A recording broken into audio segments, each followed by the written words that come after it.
네, 안녕하세요. 저는 방금 소개받은 오현묵이라고 하고요. LG전자 CTO 부문, 그 전자연구소에 입사, 12년도에 입사를 해서 계속 표준연구소에서 근무를 했습니다. 그래서 지금 이제 소개를 해주신 김진필 교수님께서 제가 입사했을 때 저희 팀장님이셨고, 그때는 표준에 대해서 잘 모르는 상태로 입사를 했는데, 교수님께서 이제 많이 알려주시고 또 지도를 해주셔서 덕분에 지금은 이렇게 발표할 수 있는 이런 자리까지 올 수 있게 됐습니다.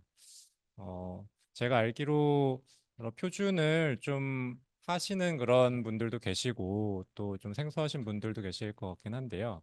오늘은 제가 이제 하고 있는 엠팩 표준에 대해서 소개를 드리고 그 안에서도 어, 메타버스랑 연관된 볼륨메트릭 미디어를 어떻게 어떤 목표를 가지고 표준을 진행하고 있는지, 또 어떤 기술들이 있는지에 대해서 말씀을 드리도록 하겠습니다. 오늘 발표 순서는 다음과 같고요. 먼저 좀 간략하게 볼륨메트릭 미디어에 대해서 어, 같이 좀 생각해보는 그런 시간을 갖고 엠팩 전반적인 내용에 대해서 말씀을 드리도록 하겠습니다. 그래서 엠팩 표준 기구가 어떻게 구성이 되어 있고 또 엠팩이 메타버스라는 그런 거대 담론에 대해서 어떤 시각을 가지고 하고 있는지 에 대해서 말씀을 드리고 거기에서 이제 조금 더 깊이 들어가서 엠팩 임머시브 스탠다드, 엠팩 I라고 이제 말을 하거든요. 그래서 엠팩 I 표준이 어떤 게 있는지 크게 두 가지로는 이제 기존의 2D 영상을 기반으로 압축을 진행하는 그런 방법이 있고요. 또 다른 한편에는 이제 3D 공간을 압축하는 거기 때문에 3D 공간 자체에 대해서 압축을 진행하는 방법들이 있습니다. 어, 먼저 아마 실감미디어공학과 분들도 이 강의를 들으시는 분들은 좀 익숙한 그런 내용이실 수 있을 것 같은데요. 어, VR 또 AR, 뭐 XR, MR 이런 것들이 무엇인지 에 대해서 조금 먼저 짚고 넘어갔으면 좋겠어요. 그래서 VR이라고 하면은 우리가 잘 아는 그런 헤드마운트 디스플레이 같은 걸 쓰고 정말 실제로 가상현실 안에 들어가는 거죠. 그래서 실제 공간과 떨어져 있는 어떤 가상현실 속으로 들어가고 그 안에서 모든 것이 이루어지는 것이라고 하면은 AR은 실제 공간에 뭔가 추가적인 정보를 주는 거죠. 그래서 예를 들어서 뭐 어, 투명한 그런 글래스를 쓰고 뭐 구글 글래스 같은 그런 걸 쓰고 있을 때 뭔가 제가 이렇게 스캔을 했을 때 뭔가 여기 앉아 계신 분들의 어떤 뭐 정보 같은 게 같이 좀 추가가 된다거나 아니면은 뭔가 이제 이런 벽 같은 데에 가상 화면 같은 걸 띄워준다거나 하는 그런 것들이 있을 수 있습니다. 그럼 그 중간에 있는 MR이라고 하는 거는 AR과 조금 혼동이 될 수도 있는데 MR은 뭔가 어, 그 실제 공간에 정보를 입히는 거에 플러스로 실제 공간의 물리적인 어떤 특성을 반영을 할 수 있는 거예요. 예를 들어서 공을 튀겼을 때 실제 저기 벽이 있다고 하면은 그 벽을 인식을 하고 공이 저기에 닿은 다음에 다시 튀겨 나올 수 있는 그런 기능이 추가가 되는 겁니다.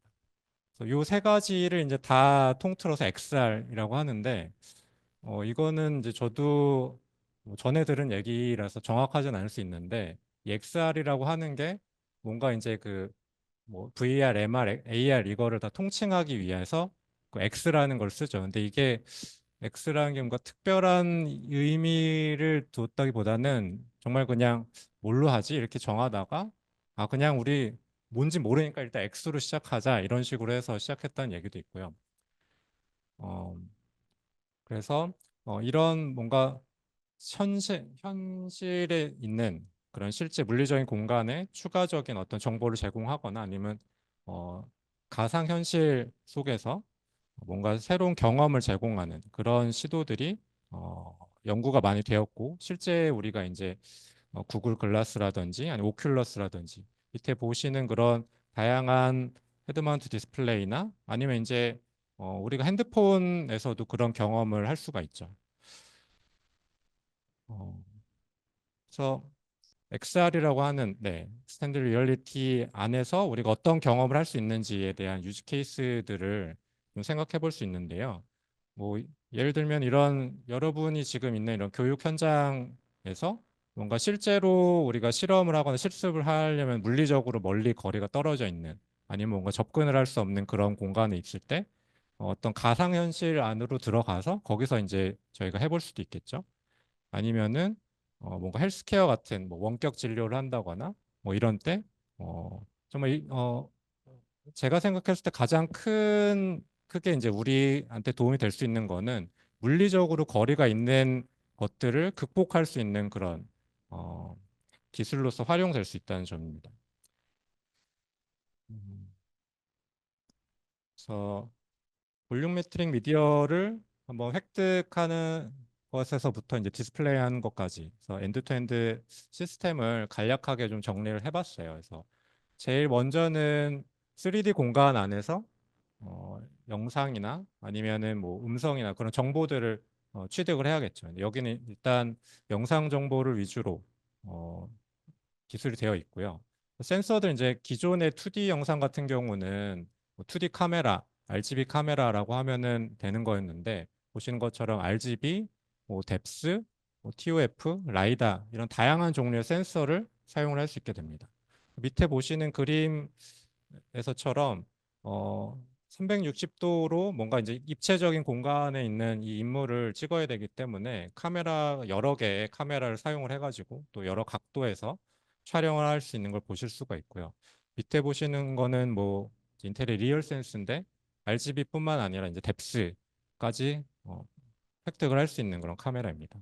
밑에는 이제 라이다 시스템이고요. 이제 차량 위에 이제 설치를 해서 RGB 그런 우리가 눈으로 보는 그런 정보 2D 이미지뿐만 아니라 실제 이제 뎁스 정보 레이저를 쏘아서 그게 이제 반사되는 걸 통해서 실제 어느 정도의 거리에 있는지 물체가 그거를 측정할 수 있는 그런 기구이고요.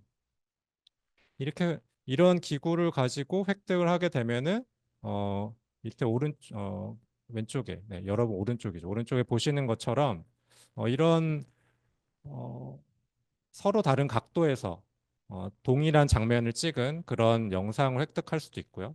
이 각각에 대한 뎁스를 또 획득을 하거나 아니면 추정을 할 수도 있죠. 밑에는 이제 자, 화면으로 보실 것 같은데 이제 이거는 메쉬 정보예요. 그래서 포인트들이 있고 그 포인트와 포인트가들이 어떻게 연결이 되어 있는지 메쉬로 이렇게 표현을 할 수도 있고요. 아니면 저 오른쪽 끝에 있는 것들은 포인트 클라우드 데이터입니다. 그 우리가 미술에서도 점묘화라는 게 있죠. 이제 점으로 이렇게 찍어가지고 뭔가 물체의 어떤 색상이나 형태를 표현하는 그런 건데 포인트 클라우드가 그런 표현 방법이라고 보시면 돼요. 그래서 실제 이 포인트가 있으면은 있고 그 포인트가 어떤 색상인지 어떤 어트리뷰트를 갖는지를 가지고 표현을 하는 거고 위에처럼 뭔가 좀 댄스하게 좀 포인트들의 밀도가 높게 표현을 할 수도 있고 아래처럼 아래는 요 라이다 차량에 설치된 걸 라이다로 획득한 그런 영상 데이터인데요. 그때는 아무래도 좀 움직이면서 획득을 하기 때문에 상대적으로는 좀 밀도가 떨어질 수 있게 되겠죠. 그리고 어, 이때는 이제 컬러를 같이 획득하는 거는 후처리가 필요하기 때문에 어, 리플렉턴스 정보만, 반사도 정보만 가지고 저렇게 흑백처럼 표현이 될 수가 있습니다. 그래서 표준에서 다루는 거는 이런 어떤 캡처를 어떻게 하는지 아니면 이 캡처된 정보를 가지고 실제 어떤 어, 포인트와 RGB를 합성하는 그런 과정 아니면은 메쉬를 생성하는 그런 과정 아니면 뭐 뎁스를 생성한다거나 이런 3D 리컨스트럭션 과정을 다루는 것이 아니고 이렇게 들어온 영상 데이터들에 대해서 이걸 비트 스트림으로 만들고 이 만들어진 비트 스트림을 가지고 어떻게 다시 이 정보들을 복원할지에 대한 연구라고 보시면 돼요. 그래서 가장 좋은 거는 입력된 이 데이터와 출력된 데이터가 그대로 가게 되면 가장 좋고요. 그럴 때는 이제 로스리스라고 해서 무손실 압축이 진행이 되는 거고, 혹은 어느 정도의 그런 손실을 감수할 수 있다라든지 아니면은 그 네트워크 상황에서 밴드위스가 적기 때문에 하이 퀄리티로 다 보낼 수가 없다라고 하면은 어떤 로스를 감소하고 어, 그런 손실을 감수하고 보낼 수 있게 됩니다. 그리고 이렇게 나온 정보를 또 렌더링을 해서 최종적으로 이제 뭐 우리가 아는 HMD나 아니면 2D, 3D 디스플레이에 보내 디스플레이하는 거는 또 표준 이외의 영역이고 결국은 요 디코더를 어떻게 정의하는지, 디코더 동작을 어떻게 만드는지에 대한 것이 표준의 가장 중요한 범위라고 보실 수 있습니다. 엠팩 구조는 아마 좀 익숙하실 수도 있을 것 같은데요. 위에 보시는 것처럼 오디오, 뭐 그다음에 픽처, 멀티미디어, 하이퍼미디어 정보를 압축하는 거를 주제로 하고 있어요. 그래서 그 ISO, IEC의 그 안에 있는 테크니컬 커미티 안에 이런 워킹 그룹들이 있고요. 그래서 워킹 그룹 1은 2D 정지 영상만을 다루는 JPEG이고, 그다음에 워킹 그룹 2부터 8까지가 MPEG에서 그 동영상 압축을 다루고 있습니다. 여기에는 떻게 전송을 하는지에 대한 시스템에 대한 내용이 있고 또 앞에서 보신 뭐 3D 비디오, 비디오 기반의 어떤 압축을 연구하는 부분이 있습니다. 그리고 워킹 5에서는 ITU랑 같이 조인트로 해서 여러분이 잘 아시는 뭐 HVC나 AVC, VVC 그런 2D 동영상 코덱, 압축 코덱에 대한 연구를 진행하고요. 뭐 오디오 쪽이 있고, 워킹그룹 7이 제가 이제 주로 참여하고 있는 3D 그래픽스 코딩입니다. 여기에서는 뭐 3D 그래픽스뿐만 아니라 뭐 햅틱스, 그 다음에 뭐 아바타 관련된 그런 압축에 대한 것도 진행을 하고 있습니다. 어, 앞에서 인트로덕션에서 제가 음, 엠팩에서 메타버스라는 그런 주제를 가지고 어떻게 접근하는지에 대해서 말씀을 드리겠다고 했는데요. 어, 메타버스라는 용어가 이제 나오기 전부터 좀 고민을 했었어요. 이머시브 한 어떤 뭔가 실제 우리가 경험하는 것을 가상 공간 안에서 어떻게 제공할지에 대한 그런 고민들이 좀 오래 전부터 있었고 그것들을 정리한 것이 뭐 여기에 나와 있는 것일 텐데요. 그래서 메타버스 를 우리가 제대로 서비스하고 하기 위해서 어떤 것들이 좀 가장 중요한 고민이 되는 과제인가라는 거에 대해서 이렇게 5가지로 엠팩에서는 고민을 하고 있습니다. 그래서 실시간으로 일단 서비스가 이루어질 수 있어야지 이게 끊기거나 뭔가 아니면 딜레이가 있으면은 실제감이 좀 떨어지게 되죠. 우리가 모니터에서 뭐 게임 같은 거 아마 많이 하실 것 같은데 조금만 딜레이가 있어도 우리가 이게 좀 네, 짜증이 나잖아요. 그렇죠? 그 게임 그래서 막 마우스도 바꾸고 막 키보드도 더 좋은 거를 사고 막 그렇게 하는데 우리가 이제 뭐 HMD를 쓰고 가상 공간 안에 딱 들어갔는데 그게 우리가 뭔가 느껴지는 거랑 다르게 실제 어떤 속도랑 다르게 느껴진다거나 이렇게 되면은 어떤 우리가 알고 있었던 것과 다른 이질감이 느껴지면 그때부터 이제 막 어지러움증 같은 문제도 발생을 하고 실제 몰입도가 확 떨어지게 되는 거죠. 리얼타임이 중요하게 되고 뭐 3D 익스피리언스 그러니까 어떤 시각적인 것도 3차원 공간 안에서 우리가 실제 보고 있는 것과 유사한 그런 경험을 주는 것도 중요하고 또 이 오디오에 대한 경험도 중요해요. 그래서 우리가 영화관에서도 뭐 돌비 애트모스나 이런 것들 영화관을 가보시면은 그 어떤 스윗스팟 같은 게 있잖아요. 실제 정말 그 사운드, 다채널의 사운드를 가장 잘 전달해 줄 수 있는 그런 스윗스팟이 있는 것처럼 뭔가 다양한 채널에서 어떤 다른 위치에서 좀 다른 어떤 사운드 경험을 제공해 주는 것도 중요하게 됩니다. 그리고 어떤 그런 가상 공간 안에 있는 어떤 물체나 어떤 다른 사람과의 그런 상호 관계 중요하고, 이 소셜 임팩트 같은 경우는 어, 아무리 이제 그 안에서 무언가가 일어난다고 해도 그 안에서만 일어나고 끝이 나게 되면은 뭔가 그 실제 우리의 삶에 대한 어떤 영향 같은 게 없게 되잖아요. 그냥 어떤 단절이 되어 있을 수 있는데 뭔가 실제 물리적인 공간과 그다음에 그 가상현실 안에서의 그 일어나는 그런 그 공간 안에서의 어떤 영향력 같은 게 중요하다라는 거죠. 그리고 이 마지막 퍼시스턴스 같은 경우는 그 안에 어떤 우리가 뭐 박물관에 대한 어떤 버추얼 투어를 진행한다거나 아니면 우리가 그 가상 공간 안에서 어떤 우리의 어떤 방이나 강의실을 마련을 했다고 했을 때 한 번 그 안에서 만들어진 다음에 그게 또 없어지게 되면은 우리가 다시 그곳에 찾아가는 게 연속성이 좀 떨어지게 되겠죠. 그 안에 있었던 것들이 내가 그러니까 시간이 같이 지나가는 거죠. 가상 공간이지만 물리적인 시간이 그 안에서도 같이 진행이 되는 그런 것들이 중요하다라는 것들을 어, 고민을 했고요.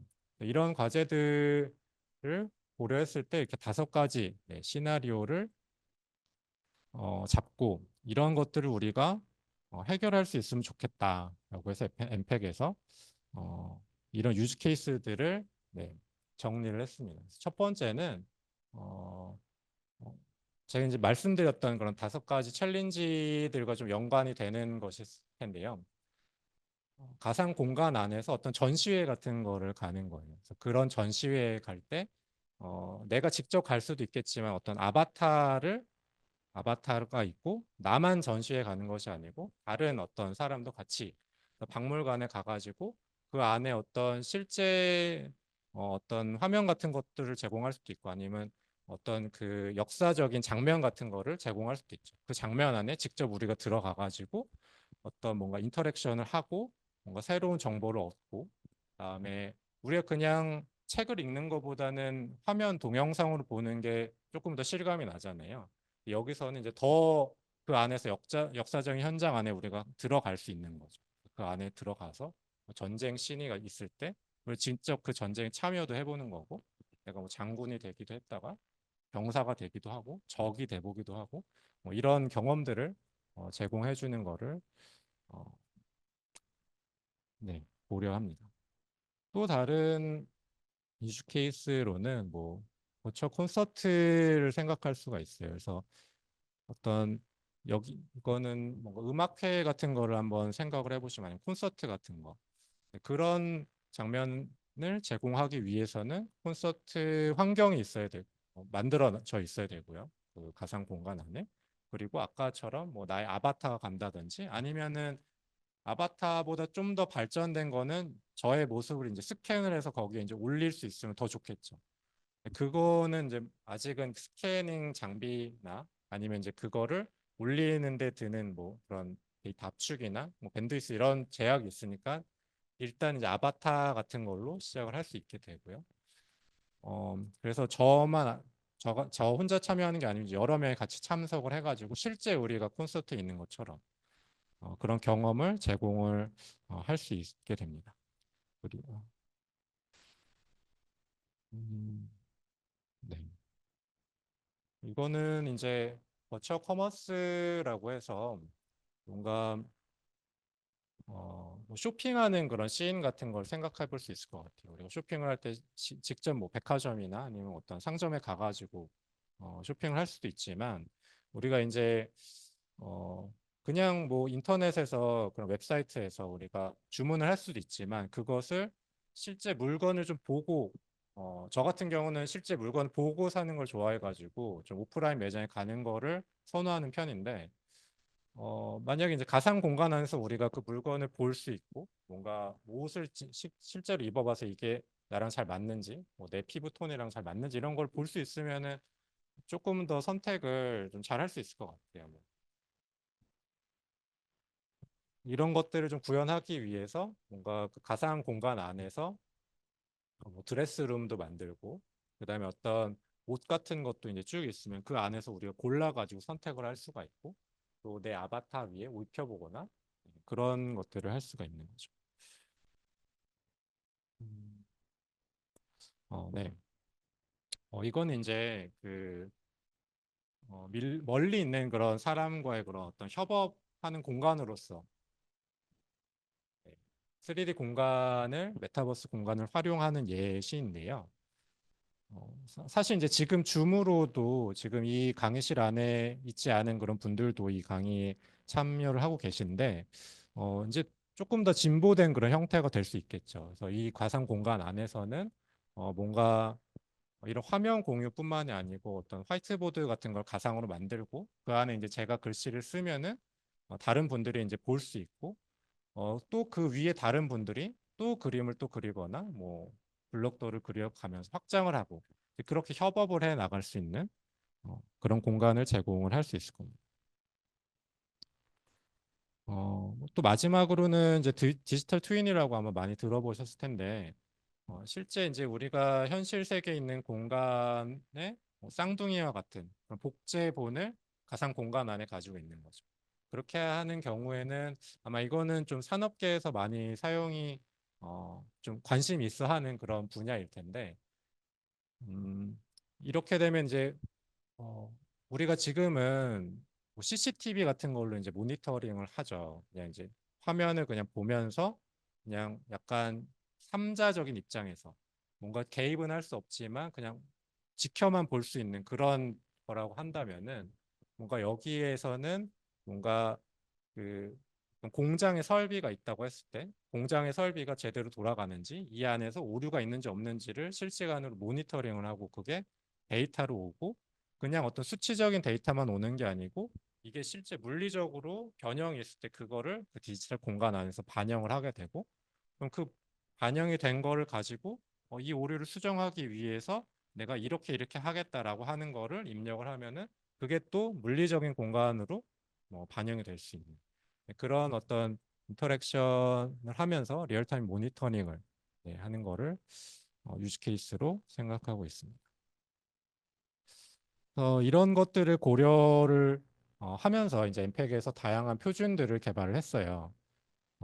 뭐 앞에 있는 것들이 이제 표준 분야들이라고 보시면 되고, 그래서 다이내믹 포인트 클라우드를 어떻게 압축할지, 3차원 공간 안에서 있는 점군 데이터를 데이터 양이 엄청 크거든요. 그래서 그거를 어떻게 압축을 해가지고 효율적으로 보낼지에 대한 거, 그다음에 앞에서 또 영상 획득 과정에서 보셨던 그 메시 정보,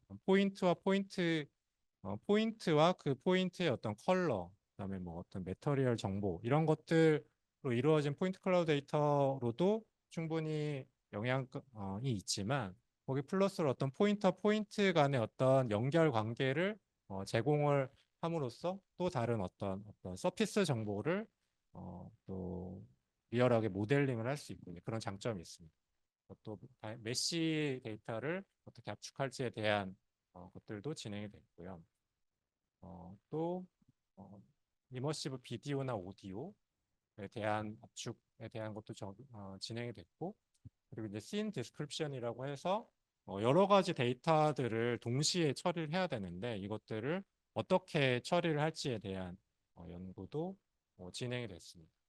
여기 보시는 것처럼 아바타에 대한 거, 뭐 혜택, 뭐 이런 거에 대한 것들도 같이 진행이 됐고 그래서 여태까지는 어떤 우리가 메타버스라고 하는 그런 주제를 가지고 엠팩에서 어떻게 접근을 어떤 생각을 가지고 접근했는지에 대해서 말씀을 드렸고요. 여기서는 그게 실제 표준에서 어떻게 반영이 됐고 실제로 그런 데이터들을 어떻게 압축을 하는지에 대해서 말씀을 드리도록 하겠습니다. 여기서부터 네, 내용이 조금 더 자세하게 들어가는데요. 제가 시간을 좀 맞춰가지고 진행을 하도록 하겠습니다. 그래서 여기서부터는 좀 표준 기술들에 대해서 말씀을 드리겠습니다. 어, 이게 보시면은 엠팩 I라고 하는 그런 엄브렐라 안에 있는 표준 리스트예요. 그래서 지금 보시면은 파트 40까지 있는 걸 보실 수가 있는데 뭐 엠팩 I뿐만 아니고 뭐 잘 아시는 그런 HVC 비디오 압축 표준 는 엠팩 H라고 해서 이제 다른 어떤 주제들을 가지고 계속 엠팩이 표준을 진행하고 있는데 이머시브 미디어라고 하는 이 주제 안에서는 다른 것들에 비해서 파트가 엄청 많이 있어요. 이것들이 뭐 다 오늘 보는 건 아니지만 이렇게 좀 엠팩에서 다방면으로 심지어는 뭐 아까 잠깐 말씀드렸던 뭐 아바타라든지 햅틱이라든지 기존에 다루지 않았던 그런 정보들까지도 압축을 진행하고 있다는 거를 어, 보시면 될 것 같고요. 그래서 엠팩 어, 미디어 표준 진행을 하면서 좀 단계를 가지고 접근을 했어요. 그래서 이거는 이제 입체 공간 안에서 우리가 실제감을 느끼기 위해서, 현실감을 느끼기 위해서 어떤 것들이 제공되어야 하는지를 이제 단계적으로 좀 구분을 한 건데요. 첫 번째 이제 3도프라고 하는 디그리 오브 프리덤의 약자입니다. 세 가지 축에 대한 어떤 자유도를 제공을 하는 거예요. 이제 앉아서 우리가 헤드마운트 디스플레이를 볼 때 360도 공간 안에서 우리가 고개를 돌리고 위아래 좌우 뭐 그다음에 이렇게 어, 롤링 하는 거죠. 이 세 가지 축을 세 가지 축에 대한 자유도를 제공하는 것을 이제 목표로 했고요. 3도프 플러스라고 하는 건 여기서 조금 더 나가서 이제 우리가 어떤 가상 공간 안의 물체에 앞으로 좀 가까이 갔을 때 나랑 가까이 있는 물체는 더 가까이 오고 멀리 있는 물체는 원근법에 의해서 좀 가까이 오지 않겠죠. 뭐 이런 어떤 원근법을 제시를 하는 혹은 이제 옆으로 갔을 때 이 물체에 가려가지고 보이지 않았던 뒤에 있었던 물체가 보인다든지 이런 건 기존의 2D 영상에선 제공할 수 없는 그런 경험이거든요. 이런 것들을 제한된 어떤 축에서 제공하는 것이 3D 플러스입니다. 여기서 이제 더 나아가서 실제로 우리가 가상 공간 안에서 아무런 제약 없이 뛰어다니고 어, 이 강의실이 가상 공간 안에서 이제 만들어졌다고 했을 때 제가 여기서부터 저기까지 저 뒤에까지 걸어갔을 때 실제로 걸어가는 것과 똑같은 그런 느낌이 있는 거죠. 그래서 그 가상 공간 밖에 있는 사람이 봤을 때는 그냥 뭐 저희 집을 걸어가는 것처럼 집 안에 어떤 방을 걸어가는 것처럼 보이더라도 저는 그 가상 공간 안에서 이 강의실을 가는 거고 어떤 뭐 공원 끝까지 뭐 한계가 없이 쭉 간다거나 이런 경험을 제공하는 겁니다. 거기에서도 이제 어떤 디스플레이나 어떤 그런 제약이 있을 수 있기 때문에 뭐 윈도우드 6도프라든지 옴니디렉셔널 6도프처럼 어떤 한정된 그 화면 안에서 움직임만을 제공을 한다든지 공간에 어떤 제약이 있는 그런 360 공간 안에서 제약이 있는 그런 식스도프도 고려를 하고 있습니다. 그래서 최종적으로는 이제 맨 위에 있는 식스도프로 가는 것이 가장 최종 목표인데요.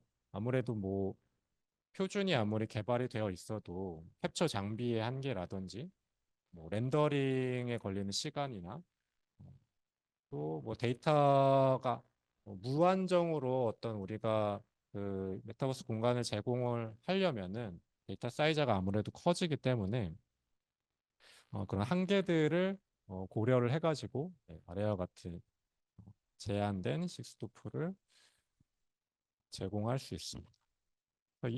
여기 보시는 블록 다이어그램이 이제 기본적으로 식스도프 혹은 식스도 플러스를 제공하기 위한 그런 블록도예요. 그래서 뭔가 데이터를 취득을 해서 어떤 비디오 정보 혹은 3D 데이터 정보를 어, 압축할 수 있는 그런 포맷으로 변형을 해주게 되고요. 그 변형된 거를 비디오나 혹은 이미지의 형태로 만들어진 거를 코딩을 해주고 그리고 이것들을 이제 나중에 다시 3D 공간으로 3D에서 2D로 만들어주게 되는 거죠.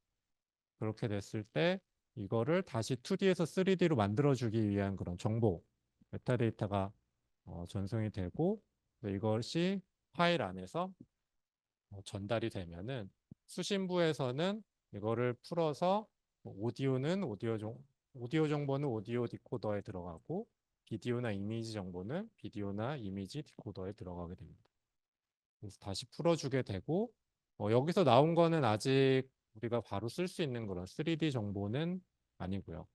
그 정보를 앞에서 말씀드렸던 그 메타데이터를 통해서 다시 복원을 해가지고 렌더링을 하고 최종적으로 디스플레이를 하게 됩니다.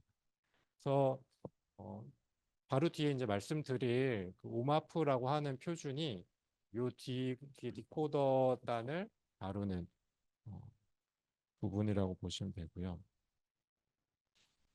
어, 그래서 이제 제일 처음으로 이 엠팩 이머시브와 관련을 해서 진행된 표준이 오마프 표준이에요.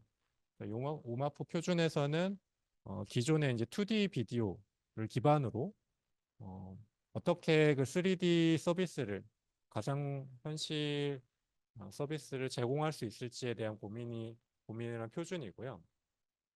그래서 밑에 보시는 것처럼 360도 공간에 대해서 획득한 그런 영상이나 비디오 데이터가 있다고 했을 때 이거를 압축하기 좋은 각도로 회전을 해주고 이거를 2D 영상으로 혹은 이미지로 이렇게 만들어주게 됩니다.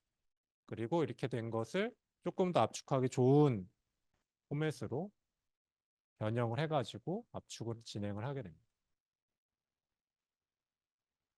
여기 보시는 게 이제 어떻게 360 공간을 360도로 획득된 이 공간에 있는 걸 어떻게 이미지로 프로젝션을 시키는지에 대한 간단한 예시예요. 그래서 우리가 많이 보시는 그런 세계 지도를 우리가 이렇게 벽에 붙일 때는 세계 전도를 보지만 사실은 이게 우리가 지구본에서 보는 그런 구에 있는 형태잖아요. 그래서 이것을 프로젝션을 시키거나 아니면은 이 구를 큐브로 프록시메이션을 해서 이 큐브를 펴주는 이런 형태도 연구가 됐습니다.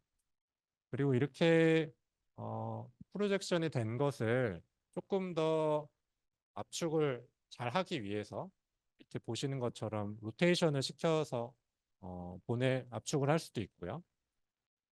아니면은 그냥 이런 형태로 보내게 되면은 불필요한 정보들이 가게 될 수 있으니까 이걸 좀 더 컴팩트하게 그리고 좀 중요한 정보에 대해서는 조금 더 많은 공간을 할애를 해가지고 보내는 그런 패킹 방법이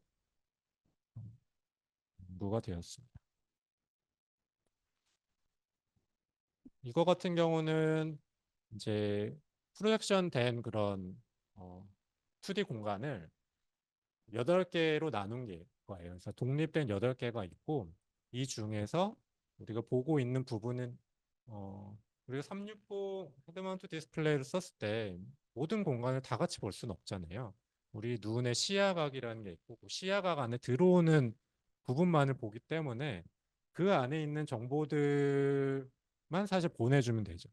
근데 우리가 갑자기 고개를 휙 돌릴 수도 있고 고개를 돌렸는데 거기에 아무것도 나오지 않으면 이제 몰입도 갑자기 확 떨어지기 때문에 어, 그런 부분을 좀 대비하기 위해서 보고 있는 부분은 고해상도로 보내고 보지 않는 부분은 저해상도로 보내서 어떤 그런 고개가 뭐 갑자기 돌아간다거나 하는 그런 것을 대비하는 그런 기술을 쓸 수가 있고요. 그걸 위해서 여기서 보시는 것처럼 어, 고해상도와 저해상도 셋이 있으면은 그거를 실제 그 뷰어가 어디를 보고 있는지를 디텍트를 해가지고 그 부분에 맞춰가지고 어, 두 가지 서로 다른 그런 퀄리티의 파일들을 어, 믹스해가지고 보내주는 그런 방법이 네, 그런 기술이 표준이 진행됐습니다. 여기는 여기까지가 이제 오마프에서 시스템적으로 어떤 실제 압축 기술을 바꾸지 않고 어떻게 3D 이머시브 미디어를 제공할 수 있을지에 대한 그런 표준이었고요. 신스 디스크립션은 조금 간단하게 네, 말씀을 드릴게요. 그래서 아까 말씀드렸듯이 어떤 오디오, 비디오뿐만 아니라 어떤 아바타에 대한 정보, 또뭐 햅틱 정보도 있을 수가 있고요. 여러 가지 정보들이 지금 그런 정보들을 정해진 시간 안에 정해진 순서대로 제공을 해야 돼요. 그리고 영상 정보도 어떤 기존의 2D처럼 그냥 전달되는 정보를 바로 보여주면 되는 것이 아니고 밑에 보시는 것처럼 어떤 물체에 대한 정보가 따로 올 수 있고요. 공간에 대한 정보가 따로 올 수가 있고 그 다음에 어떤 빛에 대한 정보를 따로 렌더러에서 고려를 해가지고 어, 처리를 해줘야 될 수가 있어요. 이런 것들을 다 같이 어떻게 어떤 순서로 해야 될지 이 타이밍에는 어떤 애가 나와야 되고 이 타이밍에는 다른 새로운 어떤 노드가 들어와야 되는지에 대한 거를 전달을 해주고 시스템적으로 처리할 수 있게 해주는 게 씬 디스크립션입니다.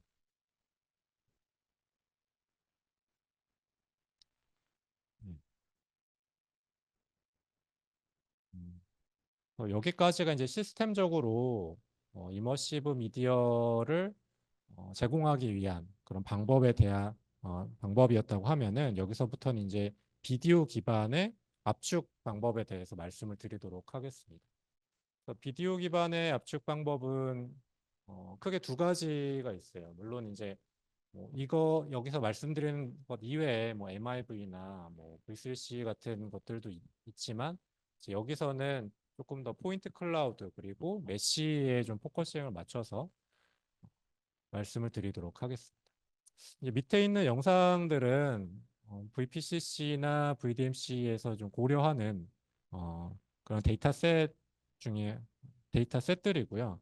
어떤 이제 다이나믹하게 움직이는 그런 인물 영상을 움직이는 그런 포인트 클라우드 데이터를 압축하는 것을 목표로 합니다. 이것들이 이제 포인트 클라우드 형태로 있을 때는 VPCC를 사용할 수 있고요. 그 점들 간의 어떤 연결 관계가 같이 간다고 하면은 VDMC를 가지고 압축을 할 수 있게 됩니다. 음, VPCC에서는 이제 어, 일단은 입력 데이터가 이제 포인트 클라우드 데이터죠. 포인트 클라우드 데이터는 각 포인트의 위치 정보가 있고 그 포인트의 어떤 색상이나 아니면 뭐 반사도 이런 리플렉턴스 같은 정보가 올 수 있습니다. 그 포인트 클라우드의 특징은 그 우리가 2D 영상을 보게 되면은 그 화면 안에 있는 모든 픽셀에 값이 있어요. 물론 그 값이 0일 수 있지만 그 0도 의미가 있는 값인데 포인트 클라우드 같은 경우는 그 3D 공간 안에서 포인트가 있을 수도 있고 없을 수도 있어요. 그래서 2D 영상 같은 경우는 모든 픽셀에 정보가 다 있기 때문에 어떤 그 픽셀의 위치 정보는 따로 전달해 줄 필요가 없고 그 각 픽셀의 정보는 위치 정보 우리가 다 알고 있기 때문에 그 위치에서 어떤 값을 가지고 있는지만 우리가 생각을 해서 압축을 하면 되는 건데 포인트 클라우드 같은 경우는 그 3차원 공간 안에 우리 복셀이라고 표현을 하거든요. 그 복셀 안에 포인트가 있는지 없는지부터 전달을 해야 됩니다. 그래서 기존 2D 압축에 비해서 이제 전달해야 되는 정보가 더 많게 되고요. 그 정보를 지오메트리 정보라고 해요. 그 포지션 정보가 포인트들이 어느 위치에 있는지를 나타내는 게 포지션 정보고 그 포인트가 어떤 색깔을 가지고 있는지가 어트리뷰트 정보입니다.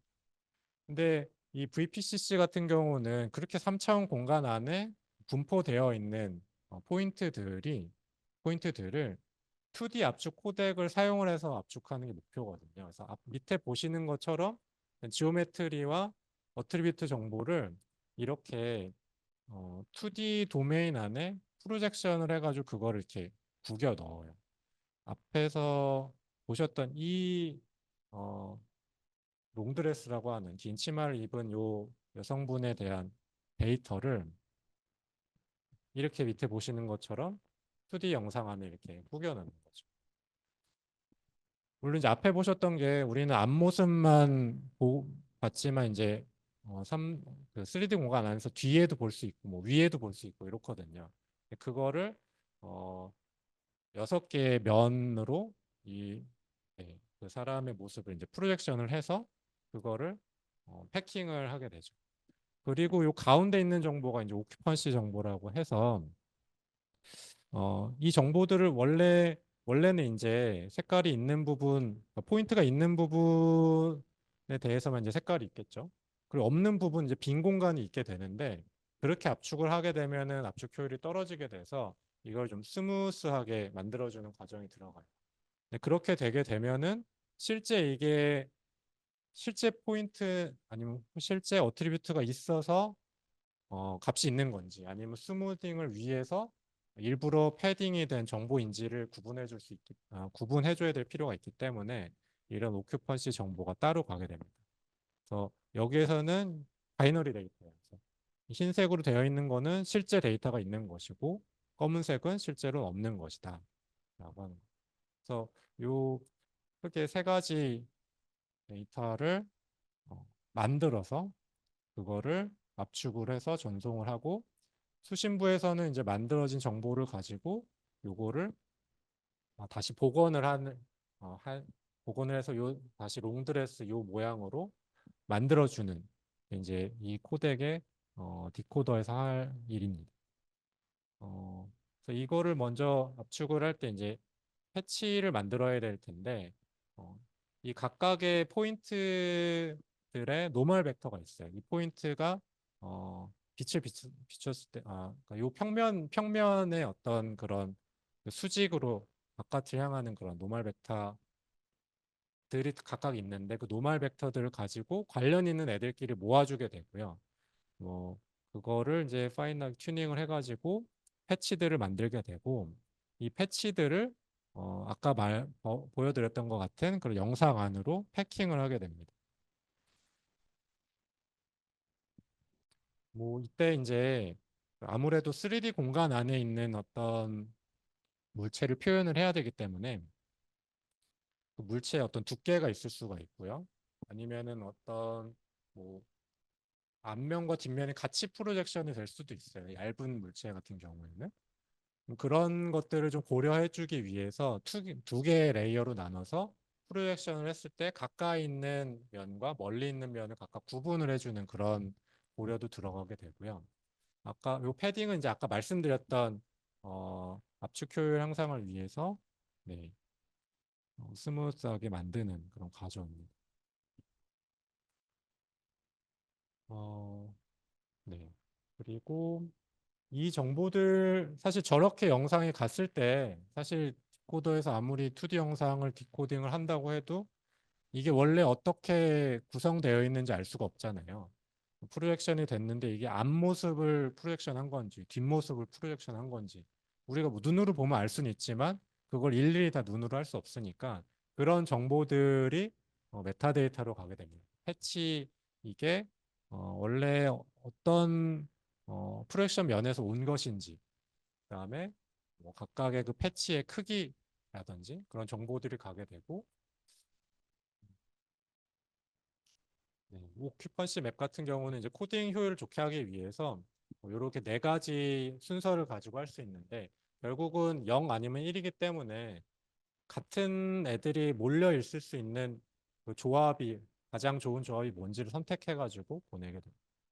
이렇게 전달이 되게 되면은 수신부에서는 앞에서 나온 정보들을 이제 디코더에서 디코딩을 하죠. 그래서 지오메트리 정보, 그다음에 오큐펀시 정보, 그다음에 어트리뷰트 정보를 가지고 오큐펀시 맵을 가지고 지오메트리랑 어트리뷰트의 원래 패딩되지 않은 원래 정보들을 추출할 수 있게 되고 위에 있는 메타데이터를 가지고 각 면에 대해서 그 패치들을 이제 배열을 해주게 되고요.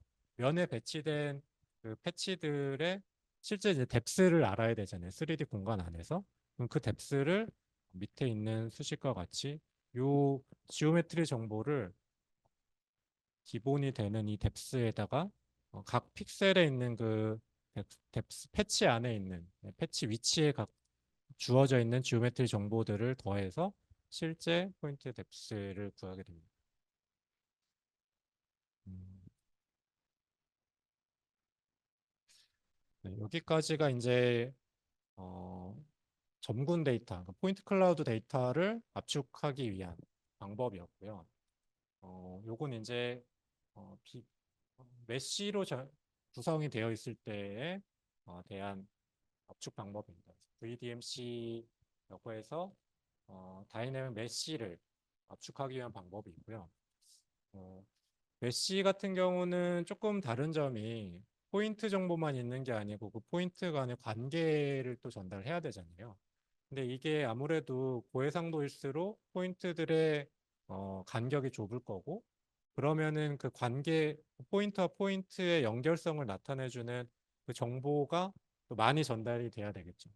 그래서 어, 그래서 압축을 하더라도 이게 효율이 많이 떨어질 수 있는데 그래서 여기서 사용하는 방법은 베이스 메시라고 해서 좀 성기게 기본적인 틀을 만들어주는 그런 메시를 먼저 구성을 하고요. 그 다음에 그 베이스 메시로부터 실제 메시들을 다시 만들어낼 수 있는 디스플레이스먼트 정보를 따로 전달을 하게 됩니다. 그리고 네, 어트리뷰트 같은 경우는 앞에서 보셨던 것과 비슷하게 네, 2D 도메인에서 2D 도메인으로 이제 프로젝션을 시켜서 집중을 하게 되고 어,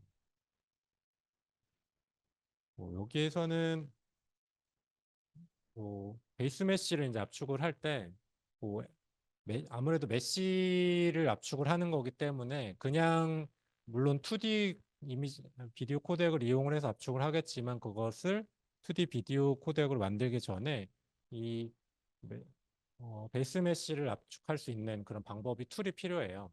그래서 그냥 정지된 어떤 정보를 인트라 코딩에 대해서는 엣지 브레이커라고 잘 알려져 있는 그런 기술을 사용을 하게 되고요.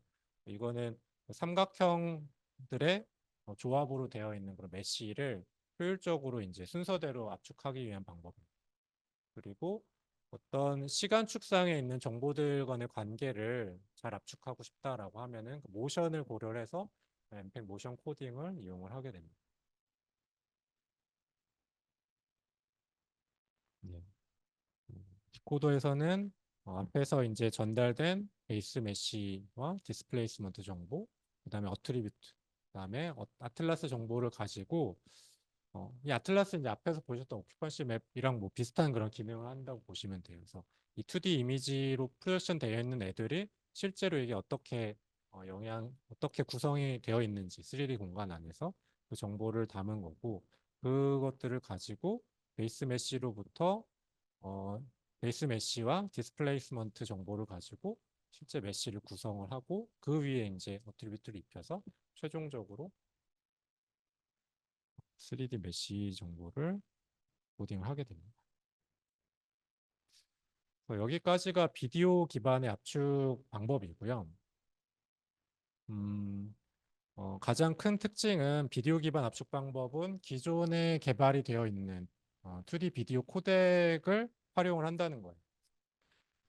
그래서 앞에서 보셨던 것처럼 뭔가 3D 공간 안에 있는 것들을 2D처럼 만들어주는 그런 과정이 필요하게 되고요. 인코더에서는.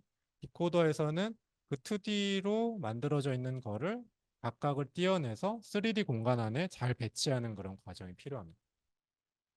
근데 여기서 이제 지금부터 말씀드릴 지오메트리 기반의 방법에서는 그 3D 공간 안에 있는 정보를 그대로 압축을 해요.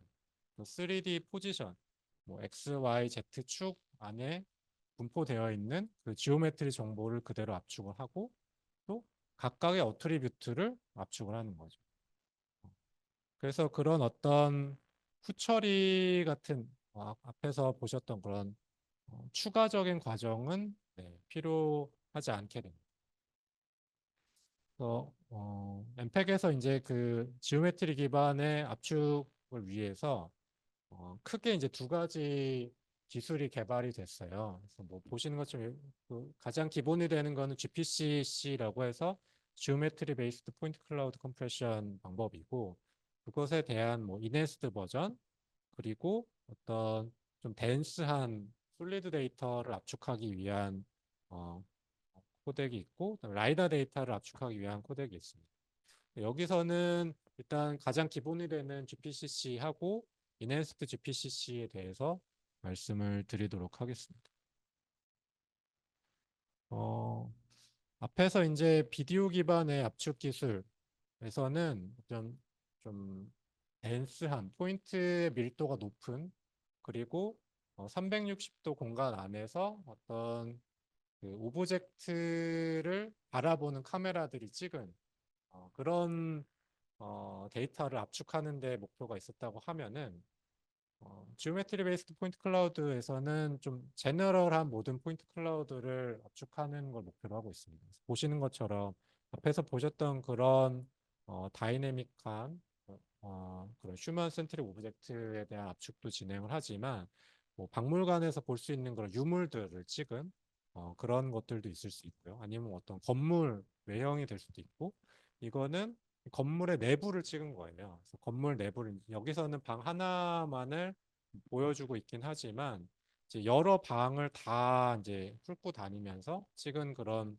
영상 데이터를 압축하는 것도 네, 목표로 하고 있고 또 맨 끝에 보시는 것처럼 라이다로 획득된 매우 스파스한 어, 포인트 클라우드 데이터도 네, 압축 대상입니다. 앞에서 말씀드렸던 뭐 L3C2 같은 경우는 이런 라이다 데이터를 압축하는 것만을 목표로 하고요. 그다음에 뭐 GES 같은 솔리드 PCC 같은 경우는 VPCC나 VDMC, VPCC랑 네, 유사하게 덴스한 솔리드 데이터를 압축하는 것을 목표로 합니다. 이제 GPCC는 이런 좀 제너럴한 솔루션을 제공하는 걸 목표로 하고요. 그래서 이제 이 안에서도 좀 툴이 여러 개가 있어요. 그래서 앞에서 말씀드렸듯이 이제 그 3D 데이터는 지오메트리 포지션이 있고 그 포지션에 대한 어트리뷰트가 있는데 그 포지션에 대한 압축 툴이 두 가지가 있고 어트리뷰트에 대한 압축 툴이 두 가지가 있어요. 그래서 포지션에 대한 압축 툴은 그 포지션의 오큐펀시 정보를 오큐펀시 트리를 만들어 가면서 압축을 하는 그런 방법이 있고 혹은 그냥 포인트, 인접 포인트와의 차이 값을 가지고 압축을 하는 프레딕티브 트리 코딩 방식이 있습니다. 어티비트 코딩도 이제 두 가지가 있다고 말씀드렸는데 하나는 라트 트랜스폼이라고 해서 어떤 뭐 지오 오큐펀시 트리랑 비슷하게 그 큐브를 나눠 가면서 점점 그 해상도가 높아질 때 각각의 노드가 어떤 어트리뷰트를 갖는지는 그거를 추적해 나가는 트랜스폼 방식이고요. 리프팅 방식은 그 포인트들을 샘플링을 해요. 그래서 어, 하이어라키를 만든 다음에 그 스파스한 어떤 포인트들로부터 덴스한 포인트들을 예측을 해 나갈 수 있게끔 구성을 합니다. 그래서 프레딕팅 혹은 리프팅 트랜스폼 방법이고 그래서 이 네 가지 방법을 간략하게 이제 말씀을 드릴 거고요. 이거는 이제 인코더에서 이렇게 압축이 돼서 들어오게 되면은 디코더에서도 지오메트리는 그 코딩 툴에 따라서 선택적으로 적용이 되게 되고요. 그다음에 그 디코딩된 지오메트리 정보를 가지고 어, LOD 레벨 오브 디테일 그 트리를 만들거나 아니면 라트 트리를 구성을 하면서 선택적으로 어트리뷰트 코딩이 진행이 됩니다. 어, 이게 이제 그 오큐펀시 트리가 어떻게 구성이 되어 있는지를 보여주는 이제 그림인데요. 보시는 것처럼 하나의 큰 큐브가 있는 거예요. 뭐 이 공간을 압축을 한다고 했을 때 이 공간을 하나의 큐브로 먼저 이제 설정을 하고요. 그 큐브를 이제 8개, 3개의 축을 각각 반으로 이제 가릴 수가 있겠죠. 이렇게 나눴을 때 8개의 서브 노드가 나오게 되는데 그 서브 노드들이 오큐파이 된 애가 있을 수 있고 아니면은 의미가 없는 부분이 있을 수 있죠. 그걸 이제 구분을 하게 되고 여기에서는 C랑 F로 나타나 있는 이 부분들이 오큐파이 되어 있는 부분입니다. 그리고 요 각각의 오큐파이 된 부분을 또 나누게 되면은 C는 이렇게 K, N, Q로 되어 있는 세 개의 오큐파이 된 노드를 찾을 수가 있는 거고요. F 같은 경우는 V, Y로 되어 있는 요 두 개의 오큐파이 된 노드를 찾을 수 있습니다. 또 그 밑에서는 오큐파이 된 애들만 또 나누게 되는. 그래서 이렇게 쭉 이 트리를 구성을 하게 되면은 지금은 이제 세 개의 단계만 표현이 되어 있는데 뭐 보통 뭐 14개 아니면 뭐 20개까지도 뎁스가 갈 수가 있습니다. 그렇게 되면은 이 요 노드들의 오큐판시 정보를 따라가게 되면 이걸 비트로 나열할 수 있게 되고요. 뎁스가 20개다라고 하면은 20개의 비트로 구성된 포지션이 되게 되죠. 그래서 이 값을 가지고 1010으로 표현이 되면은 우리가 실제 아는 그런 10비트의 어떤 포지션 값들을 구성을 할 수 있게 됩니다. 물론 이제 이게 기본적으로는 8개 노드로 나뉘지만 뭐 4개 혹은 2개로도 나뉠 수 있게 제네럴하게 그런 솔루션을 제공을 하고요. 근데 이렇게 나누어지는 그 노드들을 어떤 나눠지게 될 때 주변부 노드와의 어떤 관계들이 있을 수 있어요. 예를 들어서 어, 이 노드가 나뉘어진다고 할 때, 나뉘어지는 대상이 된다고 했을 때, 이 노드 옆에 있는 노드가 오큐파이 되어 있으면은 얘도 오큐파이 되어 있을 가능성이 크고, 그 안에 어떤 이미 나뉘어진 애가 좀 떨어져 그 안에서 8개로 나뉘게 되고, 얘랑 면이 붙어 있는 애가 있고 떨어져 있는 애가 있잖아요. 2개 플레인으로 볼 수 있는데 떨어져 있는 애가 오큐파이 되어 있다. 떨어져 있는 애만 오큐파이 되어 있다. 그럼 얘는 크게 봤을 때는 오큐파이 되어 있지만 실제 얘를 나누는 입장에서 봤을 때는 좀 도움이 되지 않는다. 오큐파이 되어 있지 않을 가능성이 크다라고 판단을 할 수 있고요. 이거 같은 경우는 면이 붙어 있는 차일드 노드가 오큐파이 되어 있기 때문에 그럼 얘도 나눴을 때 오큐파이 되어 있을 가능성이 크겠다라고 추정을 할 수 있는 거죠. 이런 어떤 네이버 관계들을 이용을 해가지고 압축 효율을 좀 높이는 그런 방법이 사용되고 있습니다. 위에도 보시는 것처럼 센터 노드를 중심으로 해서 좌우, 상하, 앞뒤 6개의 면을 맞닿아 있는 노드들의 오큐판시 정보를 종합하면은 64개가 나오게 되고요. 그 조합들을 이용을 해가지고 그 센터 노드 내가 어, 코딩하고자 하는 노드의 차일드들이 어떻게 분포되어 있을지를 추정을 하게 됩니다. 그런 그런 네이버 정보들을 이용하는 게 오큐펀시 트리 코딩이고요. 좀 특별한 어떤 기술들이 들어가 있는데 어떤 것들은 이렇게 하나의 평면으로만 이렇게 구성할 수 있어요. 평면에 몰려가지고 오큐파이가 되어 있을 수 있고 혹은 하나가 동떨어져 있는 얘는 더 이상 이제 차일드가 뭐 2개, 3개, 4개 이렇게 나뉘어지는 게 아니고 그냥 하나로만 쭉 가는 거예요. 그럼 그런 경우에는 뭐 굳이 노드를 나눌 필요 없이 그냥 여기서 직접적으로 그 위치를 코딩을 하면 되겠다라고 하는 그런 네, 것들도 고려가 되고 있습니다. 어, 네, 프레딕티브 코딩은 이제 앞에서 말씀드렸던 어큐펀시 트리 코딩과 좀 다른 방법으로 지오메트리 포지션을 압축하는 그런 방법이고요. 여기서도 트리를 구성을 하는데 트리 모양이 앞이랑 좀 다르죠. 여기서는 실제 그 풀 레졸루션 안에서의 포인트들이 다 있을 때 이 노드를 시작으로 했을 때 얘랑 가장 가까이 있는 애를 먼저 찾고 그 다음 얘랑 가까이 있는 애를 또 찾고 이렇게 가는 거예요. 그래서 그렇게 노드들 간의 연결성을 찾은 다음에 앞에 있는 노드와 내 노드의 어떤 디퍼런스 정도 조금 더 나가서는 얘를 기준으로 하면은 이 앞에 있는 애와의 디퍼런스 정도 혹은 앞에 이 2번 앞에 있는 애와의 애와 나와의 어떤 정보 혹은 이 2개를 같이 썼을 때 어, 프레딕션 할 수 있는 그런 정보 그래서 앞에서 코딩이 된 그런 노드들의 포지션 정보를 기반으로 내 포지션을 프레딕션을 하고 어, 그 잔차 정보를 전달을 해주는 그런 방법입니다.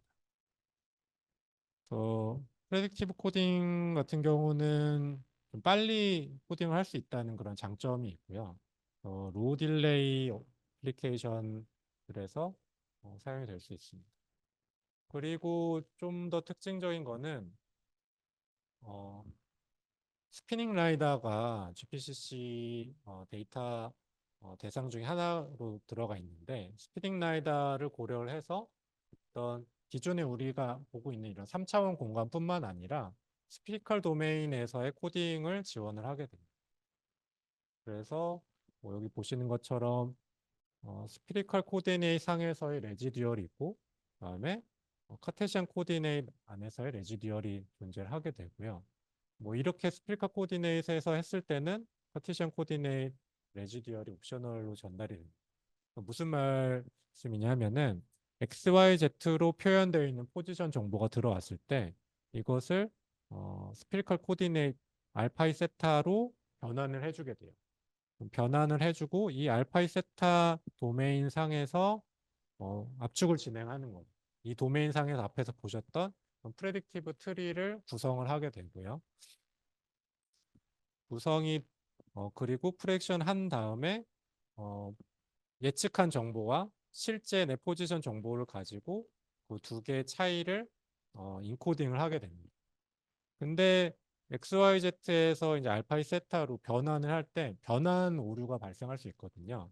그럼 그 변환 오류를 또 보정해주기 위해서 이거를 어, 이 실제 XYZ하고 여기서 나온 어, 네, 인코딩 되기 전에 알파이 세타 값을 가지고 다시 XYZ로 역변환을 이제 디코더에서 진행이 될 그런 과정이죠.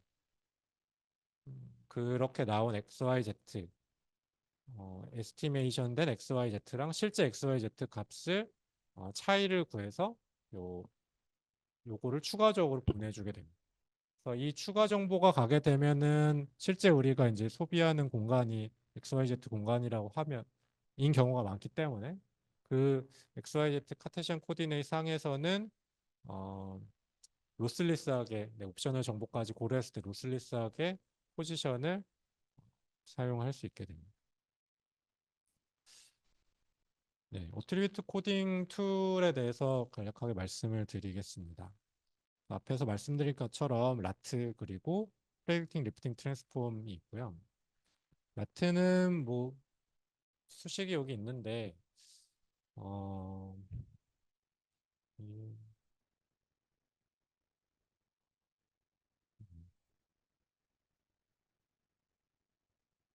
라트에서 하는 거는 결국은 이제 이 하나의 요 파란색 노드가 여기 이제 노란색 노드로 변한 노드로 이제 나뉘어지게 되는 거죠. 아까 옥3에서 했던 것처럼 저 파란색 노드가 어떤 대표가 되는 어트리뷰트를 가지고 있을 텐데 그것이 차일드로 나뉘게 됐을 때 그 각각의 차일드는 이 대표되는 어트리뷰트로부터 조금씩 다른 어떤 값들을 가질 거란 말이에요.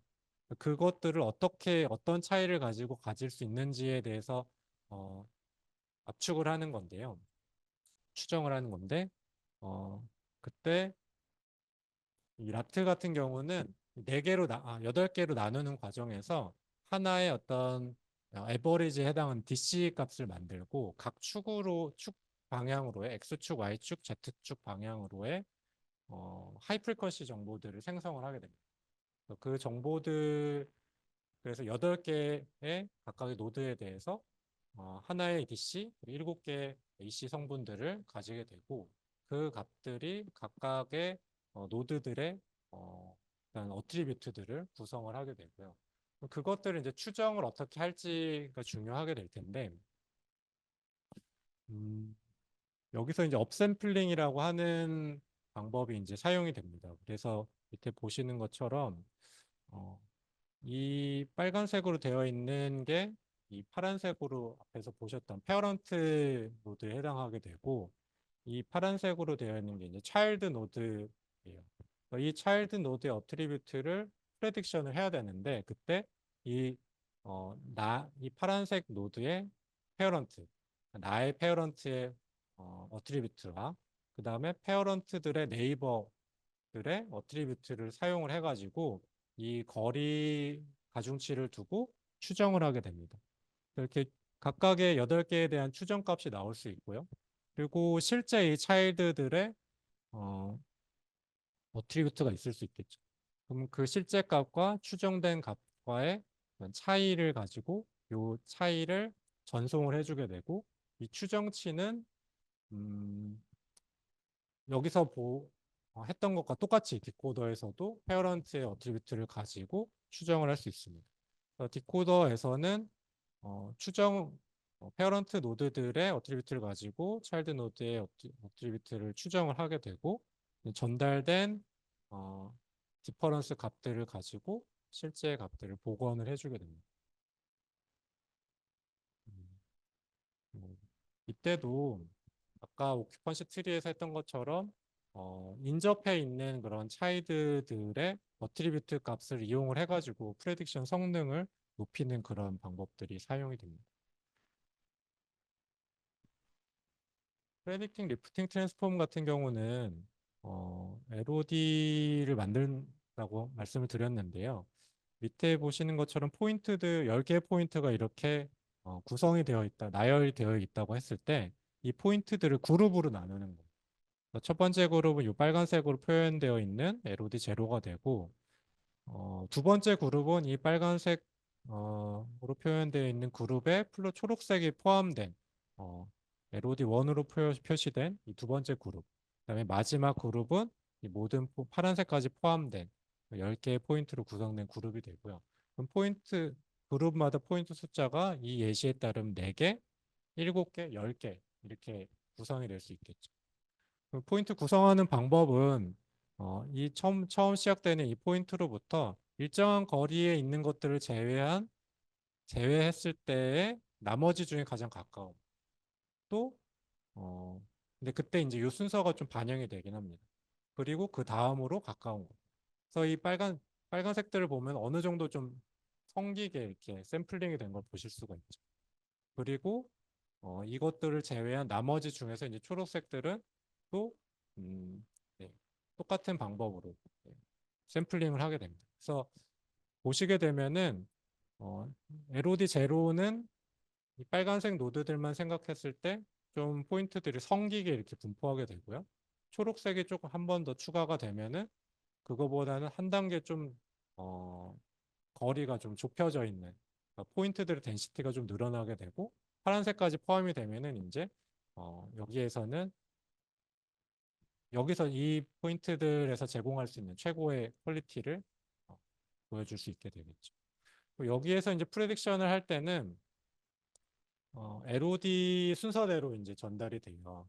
요 LOD 제로에 있는 것들이 먼저 코딩이 되고 그 이후에 얘네들은 복원이 되어 있을 테니까 요 초록색에 해당하는 LOD 1에만 포함되어 있는 이 초록색 3개의 포인트들이 전달이 되고 그 다음에는 이 파란색에 있는 포인트들의 어트리뷰트만 전달이 되는데 근데 이때 프레딕션은 얘네 같은 경우는 이제 요 안에서 프레딕션 할 거고요. 이 초록색에 있는 애들은 요 앞에 빨간색에서 코딩이 되어 있는 애들 중에서 가까운 애들을 가지고 프레딕션 하죠.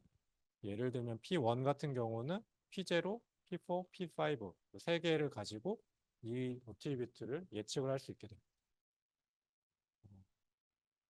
그리고 요 안에서도 이제 전달되는 순서가 있기 때문에 요 안에서 P6 같은 경우에는 P4, P5, P2 요 세 개를 이용을 해야겠지만 만약에 P1이 좀 더 가까이 있다라고 하면은 요 P1까지도 사용을 할 수 있게 되겠죠.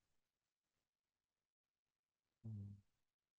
네, 이제 그 방금 말씀드린 게 이제 네이버 서치 방법인데 크게 이제 두 가지 단계로 진행이 돼요. 그래서 물리적으로 실제 가까이 있는 애들, 그 큐브 안에 있는 애들을 안에서 찾는 방법이 있고 그 안에서 찾지 못하는 경우, 예를 들어서 라이다 시퀀스 같이 스파스한 경우에는 그 안에서 찾지 못하기 때문에 이렇게 이제 몰통 코드 상으로 그냥 쭉 나열되어 있는 상에서 네, 순서상으로 가까이 있는 애들 중에서 실제 거리가 가까운 애들을 찾게 됩니다.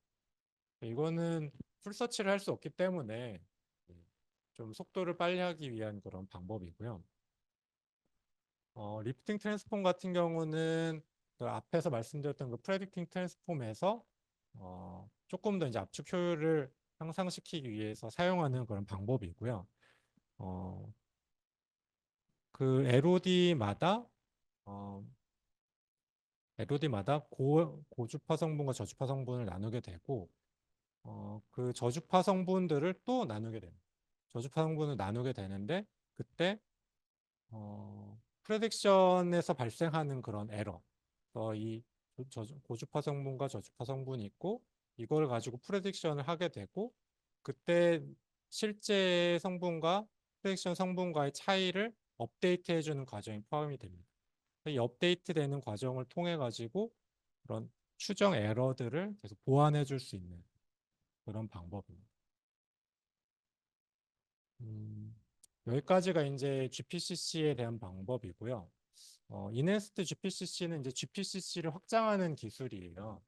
그 중에서 크게 이제 두 가지 특징이 되는 부분들을 말씀을 드리도록 하겠습니다. 그래서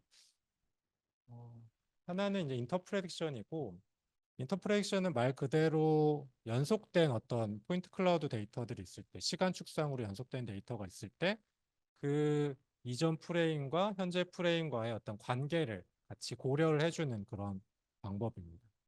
그래서 아마 비디오 코딩에 좀 익숙하신 분들은 밑에 보시는 것 같은 하이라키칼 GOF 구조를 익숙하실 텐데요.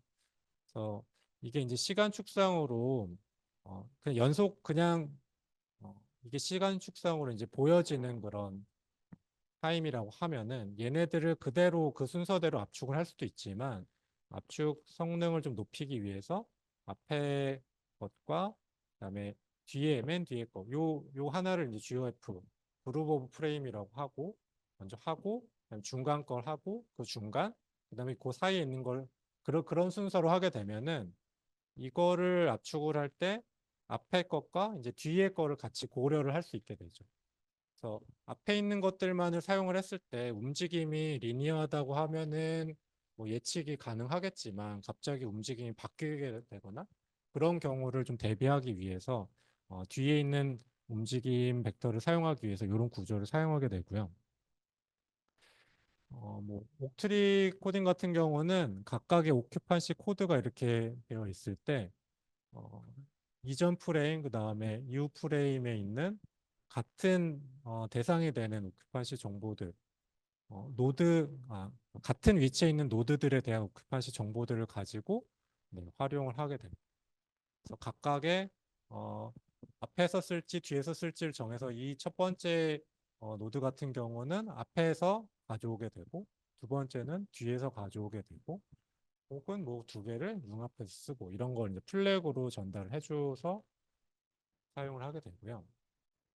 근데 이제 라이다 시퀀스 같은 경우는 보신 것처럼 자동차가 움직이면서 획득을 하기 때문에 실제 오브젝트들만 있는 게 아니고 땅바닥에 같이 스캔이 돼요. 그래서 어떤 움직임 정보를 적용을 할 때 비효율적인 면이 있는데 로드에 해당하는 부분과 오브젝트에 해당하는 부분을 그렇게 나눠서 적용을 하는 방법이 사용이 되고요.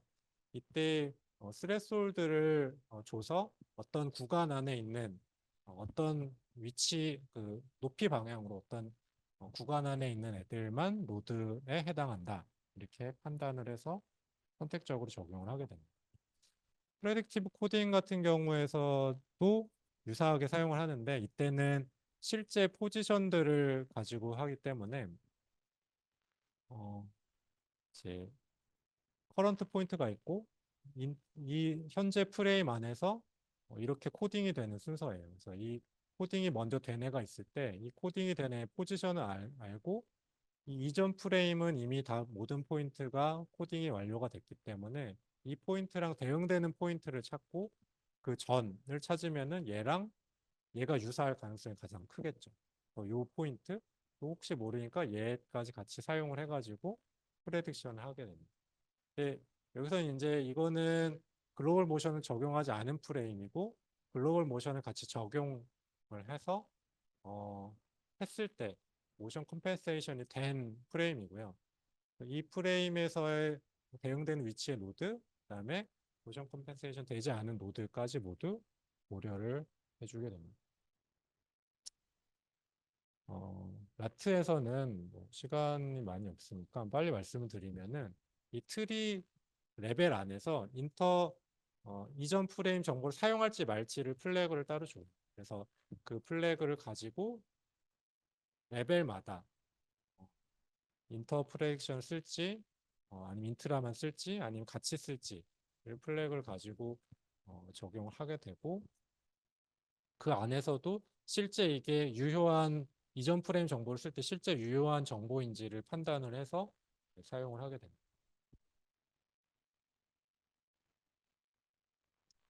그때 이제 뭐 이런 인터랑 인트라를 같이 평균을 내가지고 쓰는 그런 방법이 사용될 수도 있고, 이전 프레임 정보를 사용을 할 때 어떤 시간 축상으로 어트리뷰트 값이 일정한 게 아니니까 그 값을 보상해주기 위한 방법들도 사용이 됩니다.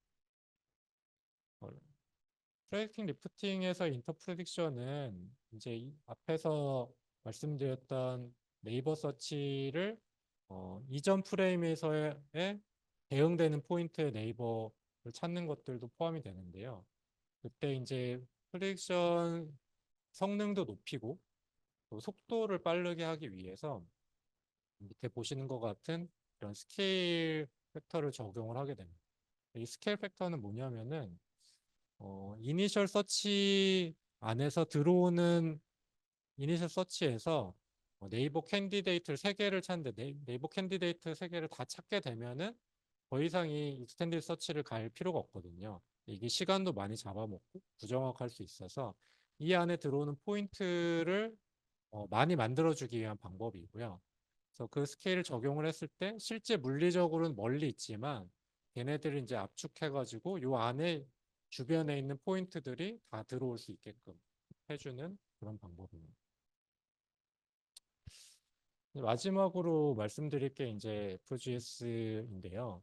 이거는 이네스트 GPCC를 하면서 라지 스케일 데이터, 뭐 맵 같은 그런 라지 스케일 데이터를 압축을 하게 됐어요. 그런 거를 유즈 케이스로 저희가 고려를 하게 됐고, 이런 데이터를 처리를 하게 됐을 때 뭔가 하나의 데이터를 가지고 다양한 디바이스에 서비스를 하려면은 얘네를 각각의 어떤 그 디바이스마다 보여줄 수 있는 해상도나 그런 데이터 크기들이 다를 텐데 그것들을 각각을 인코딩을 해서 가지고 있을 수 있지만, 이러면 인코더에서 어떤 스토리지의 부담이 있을 수 있고, 그냥 다 보내주고 디코더에서 알아서 처리하라고 하기에는 밴드위스의 부담이 있을 수 있죠.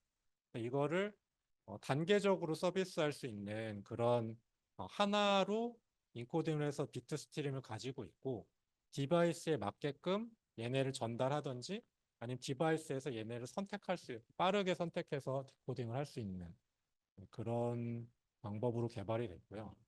오큐펀시 트리가 이렇게 구성이 되어 있을 때 오큐펀시 트리의 뎁스를 나눠주게 되는 거예요. 그래서 이 뎁스 나눠서 밑에 보시는 것처럼 하나의 슬라이스 안에서 하나의 비트 스트림으로 구성되어 있는 걸 나눠서 전달을 하게 되고, 내가 필요한 애만 뽑아서 쓸 수 있게끔 하는 그런 방법입니다.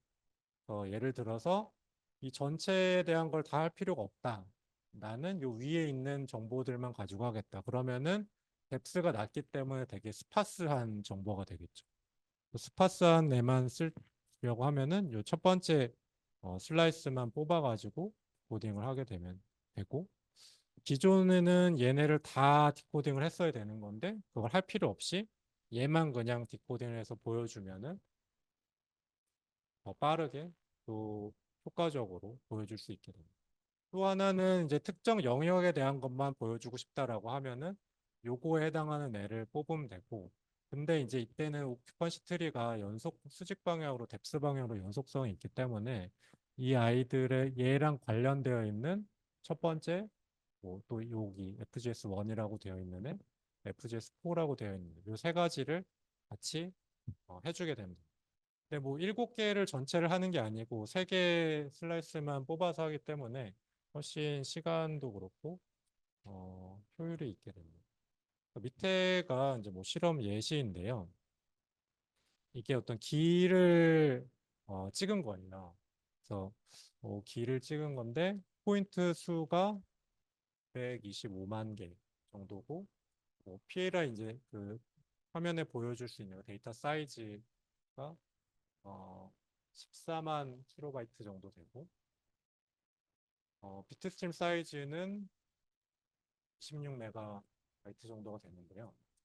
이거를 FGS를 가지고 하게 되면은 어, 이게 이제 첫 번째 그냥 가장 성긴 부분만을 보여드리는 거거든요.